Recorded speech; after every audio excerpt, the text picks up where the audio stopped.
সুপ্রিয় দর্শক, আজ আমাদের মাঝে উপস্থিত রয়েছেন জনপ্রিয় সঙ্গীত শিল্পী কাজী শুভ। শুভ সকাল ভাইয়া, কেমন আছেন? শুভ সকাল, আলহামদুলিল্লাহ। আপনাকে পেয়ে কিন্তু বরাবরই ভালো লাগে, কারণ এত সুন্দর কিছু গান শুনি এবং মানুষটাও আপনি বেশ ভালো। তো আমরা জানি যে রিসেন্টলি একটি গান আপনার রিলিজ হয়েছে, সেই গানটি সম্পর্কে জানতে চাই কি ধরনের গান এবং প্রস্তুতি কেমন ছিল? এই গানটার টাইটেল হচ্ছে রসিক মাইয়া। এটা একটা রেগুলার ট্রেডিশনাল ফোক টাইপের গান। এটা হানিফ খানের লেখা এবং আমার নিজেরই সুর করা, এবং এটা সিডি চয়েসের ব্যানারে মিউজিক ভিডিও আকারে রিলিজ হলো। এটা বৈশাখের একটা আমেজ আমরা রাখার চেষ্টা করেছি ভিডিওতে। তো সবকিছু মিলিয়ে বেশ ভালো রেসপন্স পাচ্ছি। বাহ, তাহলে কিন্তু গানটা দেখে নেওয়া যায়, Sure. দর্শকদেরকেও দেখাতে চাই। চলুন দর্শক, আমরা গানটা উপভোগ করে আসি। বাহ, আসলে একটি দারুণ গান দেখলাম, স্টেজ পারফরমেন্সের জন্য খুবই দারুণ হবে গানটি। Thank you. তো এই ধরনের গানগুলো কিন্তু দর্শক যেমন জনপ্রিয়তা পায়, এবং এই ধরনের গানের পাশাপাশি তো আরো অনেক ঘরানার গানগুলো রাখতে হয় যেগুলো আপনার ঝুড়িতে আছে এবং যে গানগুলো এখনো মানুষ খুঁজে খুঁজে শোনে। তো এই যে জায়গা ভালো লাগার, যে ভালোবাসার এবং স্পেশালি দর্শকদের যে ভালোবাসা আপনি পেয়েছেন, আপনাকে কতটুকু প্রাপ্তি দিয়েছে আপনার লাইফে? আমার কাছে মনে হয় আমি যা চেয়েছি তার চাইতে আলহামদুলিল্লাহ অনেক বেশি পেয়েছি। কারণ আমি এটা চিন্তাও করিনি অনেক সময়। এক সময় খুব স্বপ্ন ছিল যে এরকম একটা জায়গায় আসবো, বা এত যে মানে থাকে না যে যা অনেক ভালোবাসা পেয়েছি আল্লাহর রহমতে, এবং শ্রোতাদের এখনো ভালোবাসা পাই। তো ওই যে আমি শুরু থেকে অল্পতে খুশি হই। বাহ, এবং গ্রহণযোগ্যতা ধরে রাখাটা যেমন একটা চ্যালেঞ্জ, এবং দর্শকদের মনে জায়গা ধরে রাখাটা একটা চ্যালেঞ্জ। এটা আসলেই চ্যালেঞ্জিং, এবং অনেক দিন তো হয়ে গেল ইন্ডাস্ট্রিতে। আমার প্রথম অ্যালবাম সেই 2009 সালে রিলিজ হয়েছে। এখনো পর্যন্ত সেই গানগুলো স্টেজে গাইতে হয়, দর্শক রিকোয়েস্ট করে, এটাই সবচেয়ে বড় প্রাপ্তি। এবং এখনো পর্যন্ত মানে সময় অনুযায়ী আমাকে মানে রান করতে হচ্ছে। এখন এই সময়টা কি চাচ্ছে দর্শক, কি চাচ্ছে, তাদের টেস্ট কি হচ্ছে, তারা কোন ধরনের গান তারা শুনতে আগ্রহী, অনেক কিছু মাথায় রেখেই কিন্তু আমাদেরকে গান তৈরি করতে হয়। একটি গানের পেছনে তো অনেক পরিশ্রম কাজ করে, এবং সেই সময় যখন আপনারা বলছিলেন 2009 সালের কথা, এবং এখন 2026 সাল, আমরা কিন্তু এখন দেখি একদিনে 5 থেকে 10টা গানও অনেকে রিলিজ দিয়ে ফেলেন বা তৈরি করে ফেলেন, তারপর পরবর্তীতে সেটা নিয়ে কাজ করেন, এবং একদিনেও হয়তো একটা গান তারা রিলিজ দিচ্ছেন।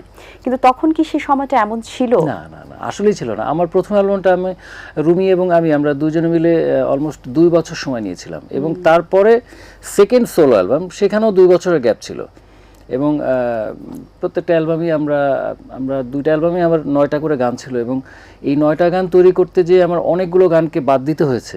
মনে হয়েছে যে না, হয়তো এই গানটা আমার অ্যালবামের সাথে আরেকটু বেটার কিছু করা উচিত।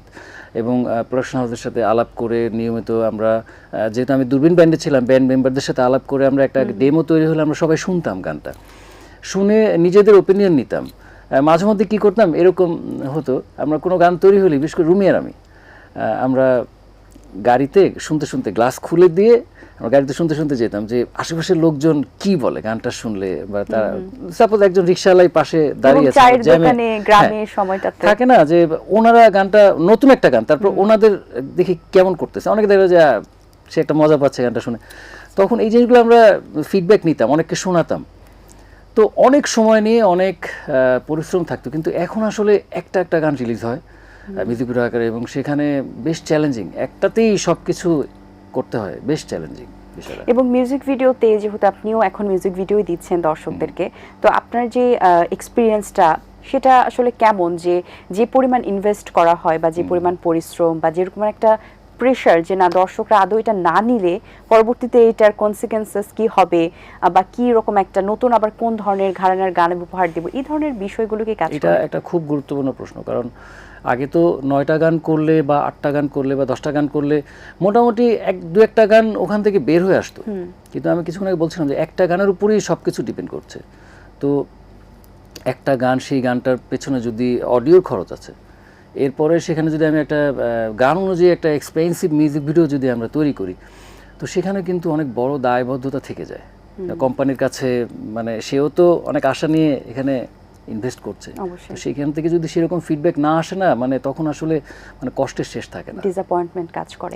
এই কষ্টের কাছ থেকে আমি একটু গান শুনবো, গানে যাব, বাট একটু সিরিয়াস কথা যেটা, তারপর একটু জানতে চাই যে অনেকে সঙ্গীত শিল্পী আছেন যারা কিন্তু ইন্ডাস্ট্রিতে খুব আসলে চেষ্টা করছেন তাদের ভালো একটা অবস্থান করার, অনেকের হয়তো বা কোয়ালিফিকেশন আছে, কোয়ালিটি আছে, তারা ভালো গান উপহার দেওয়ার, কিন্তু দর্শকদের যে গ্রহণ করার একটা ব্যাপার থাকে, অনেক দর্শক আছেন যারা 3 বছর পর একটা গান তারা গ্রহণ করছেন, যে গান কিন্তু 3 বছর আগে রিলিজ হয়েছে, তো পরপর যখন অনেকগুলো গান রিলিজ করার পরও সেটা গ্রহণযোগ্যতা পায় না বা সেই পরিমাণ আসলে ফেমাসিটি পায় না, তখন সেই শিল্পীটার জন্য কিন্তু একটা বড় ধাক্কা। অবশ্যই। তখন এই অবস্থায় আসলে কি করা উচিত? আমার মনে হয় কি যে এখন তো মানে একটা জিনিস কিন্তু এখন এটা সব শিল্পীদের জন্য প্লাস পয়েন্ট। কেন? যারা সত্যিকার অর্থে ভালো গায় তাদের কিন্তু এখন আর কোম্পানির পিছনে দৌড়াতে হচ্ছে না, কারণ সে তার নিজস্ব ইউটিউব চ্যানেল আছে, সেখানে ইচ্ছা করলে গান ছাড়তে পারছে, যেটা আমাদের সেই প্ল্যাটফর্মটা ছিল না। আমাদের কোম্পানির দ্বারে দ্বারে দৌড়াতে হতো।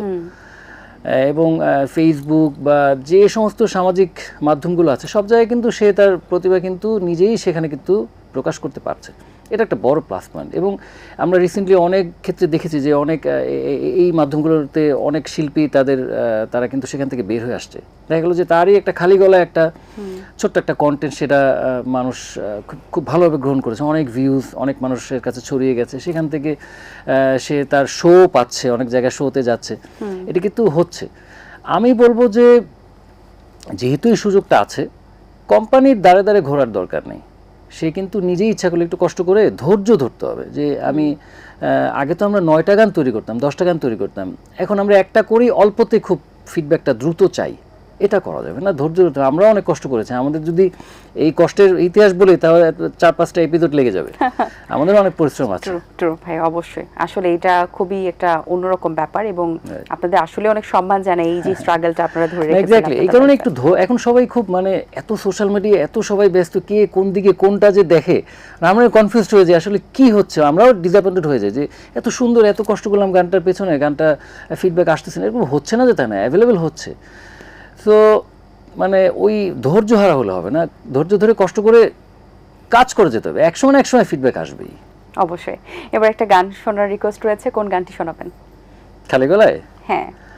ওকে, প্রথম অ্যালবামে সেই শোনাবো শুনছিনি গো গানটাই একটু করে গাইছি। আমার খুব পছন্দের একটি গান ভাই এটা। Thank you. ও বউ গো বউ,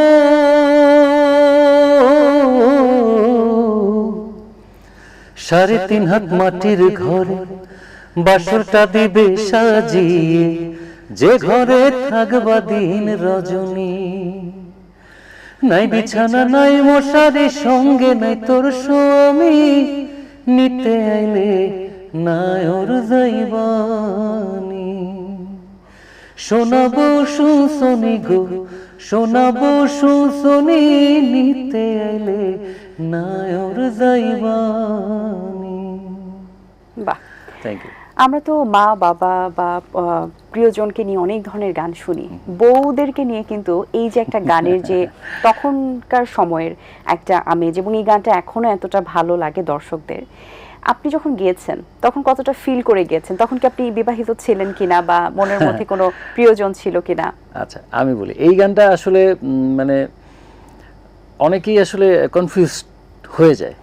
বেসিক্যালি আসলে বউ আসলে এখানে পরোক্ষভাবে, কিন্তু কিছুটা পরোক্ষভাবে বোঝানো হচ্ছে বউটাকে। বেসিক্যালি এটা আসলে একটা আধ্যাত্মিক গান।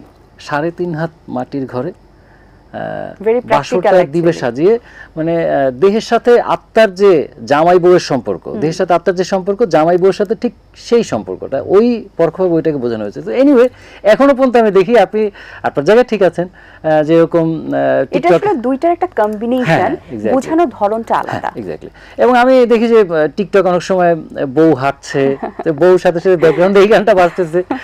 তো এই আসলে মূল সারমর্মটা হচ্ছে এই। আপনার গাওয়ার সময় যখন আপনি গিয়েছেন গানটা, তখন কি আপনি বিবাহিত ছিলেন কিনা? তখন আপনি বিষয়টা কিভাবে উপলব্ধি করেছেন? 2009 সালে আমি বিবাহিত ছিলাম না। তখন আমি তো জানতাম আসলে এই গানটা একটা আধ্যাত্মিক গান। যখন প্রথম শুনে আমিও আসলে বুঝি নাই, কিন্তু যখন পরবর্তীতে গাওয়ার সময় টোটাল লিরিক্সটা যখন আমি পাই, তখন আমি বুঝেছি আসলে যে ওর বাবা, এটা তো খুব মারাত্মক ইস্যু। এবং ঠিক আমি আমার জায়গা থেকে যতটুকু ওই ফিল দিয়ে গাওয়া সম্ভব চেষ্টা করেছি। এবং এই গানটা আমার মনে আছে রুমি আমার রাত 3টার সময় আমাকে ফোন দিয়ে বললো যে ভাই খুব সুন্দর একটা কাজ হয়েছে। হ্যাঁ, তা আমিও ঘুমের মধ্যে লাফ উঠছি, বাহ শুনি তো কি গান, কারণ তখন তো খুব এক্সাইটমেন্ট কাজ করতেছেন, জীবনের প্রথম অ্যালবাম।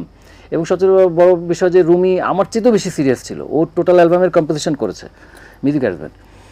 তো আমিও খুব এক্সাইটমেন্ট নিয়ে বললাম যে রুমি একটু শোনাও না কি হয়েছে। তো ওই জাস্ট ডেমোটা 1-2 লাইন রুমি করেছে, ওটা শুনেই মনে ছিল যে এই গানটা মনে হয় ভালো কিছু হবে।